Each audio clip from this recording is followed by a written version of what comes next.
তো good morning সবাইকে, রাধে রাধে। তো ফাইনালি চলে এসেছি হাওড়ার ব্রিজে। তো হাওড়ার ব্রিজের ভিউটা দেখো।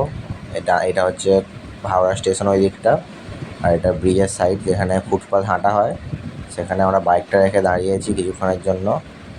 তো এই যে দেখো, মেঘটাও খুব সুন্দর লাগছে, আর প্রাকৃতিক সৌন্দর্যটা পুরো মানে সেই লেভেলের। তো সেই করতে করতে একটা ভিডিও বানালাম। কেমন লাগছে, পুরো হিরো আলম লাগছে গাইস, কোনো চাপ নেই। দেখতে হয়েছে তো, চুল নাই তো কী হয়েছে, পুরো হিরো আলম লাগছে। তো হাওড়ার ব্রিজের পর চলে এলাম আমরা প্রিন্সেপ ঘাট। তো প্রিন্সেপ ঘাট থেকে দেখো ব্রিজটা কত সুন্দর লাগছে। কিছু জাহাজ দাঁড়িয়ে ছিল। এখানে একটু বেশ ঘোরার জায়গা ছিল, ছোটো মাঠের মতো। তো অনেক লোক ছিল এখানে। জায়গাটা, পরিবেশটা খুবই সুন্দর, তোমরাও ঘুরতে এসো অবশ্যই।